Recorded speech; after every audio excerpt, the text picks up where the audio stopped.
Hello, we are the next team, and we are going to expose our forecast of our real company that is Emipago in this project. We are going to talk about in this exposition about the theoretical framework, analysis, and the third part is the conclusion and the recommendations. It's important to remember that forecast is a quantitative or qualitative way to calculate the future of future events. And the purpose of this project is to calculate the forecast for 2032 about the company Emipago.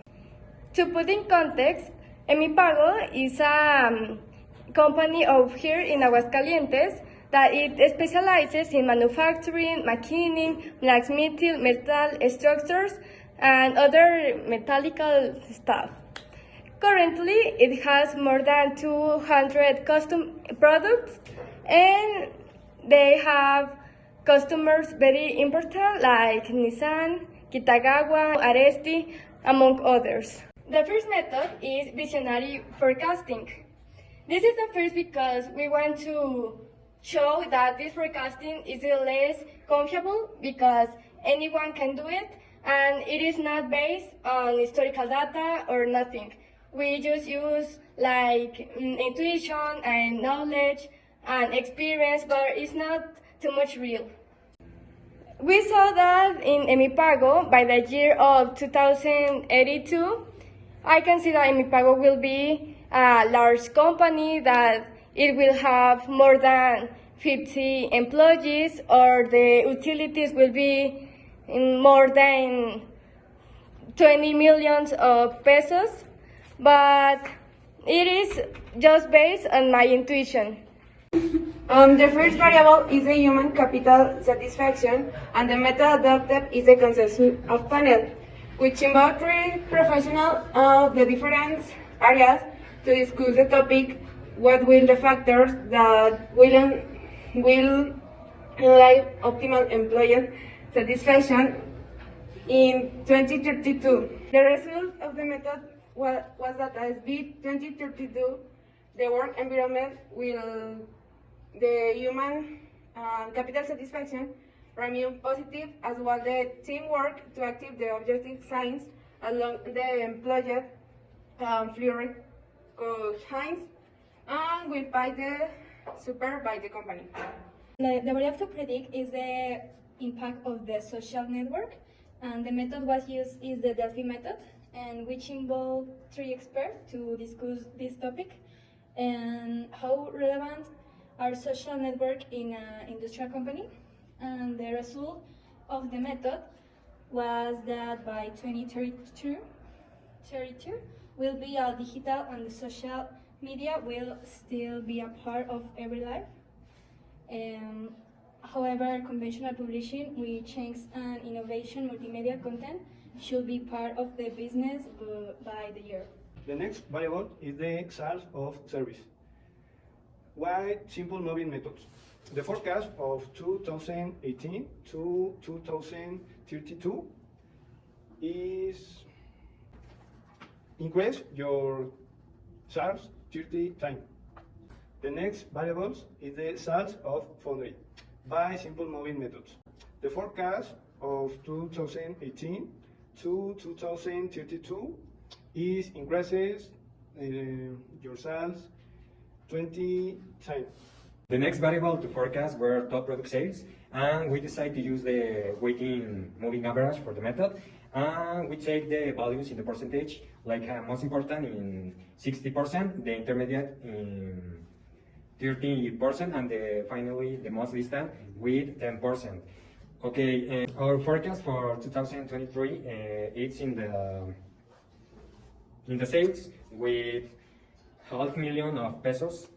The next variable to the forecast is the profits before taxes, and we use the same method, the weighting moving average. Well, with other variables, the most important is with 15%, the intermediate is in 13%, and finally the most distant is 20%. We could have problems with no paying taxes at time, and it will affect use with the finance and problems with the SAT. Our forecast for the 2032 is 1 0.7 millions of pesos in profits before taxes. The next variable to forecast was total sales, and which was decided to use a simple exponential smoothing method, and with a alpha value of 0.09. Within this variable, problems may two incomes, total incomes. And however, considering the equation and depend of the trend line, the forecast of 232 is of. The next variable of the forecast is raw material purchase, and the use method is double exponential smoothing, with an alpha value of 0.09 and delta 0.21. Within the variable problems, my areas such as iron and steel price rising, which will affect to the cost selling to the product. And however, considering the equation given by the trend line in the forecast that by 2032, 1,214,501. And the next variable to forecast was total number of customers, and which we decided to use a linear regression method.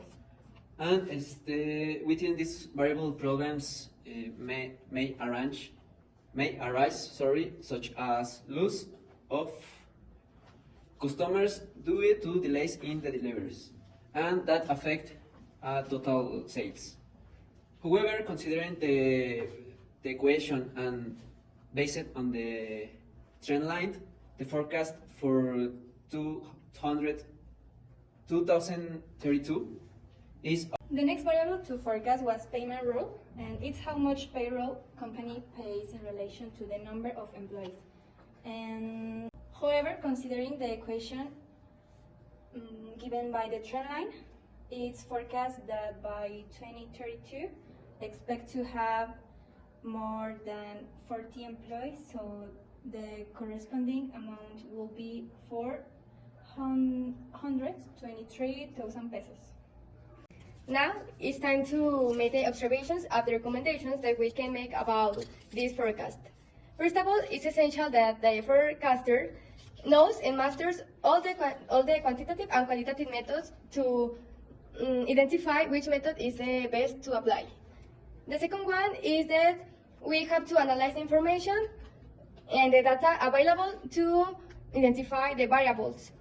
The third is that organizations utilize this forecast to reduce uncertainty about the future. Four, the application of the forecast are very diverse and they depend in the variables that we are going to estimate.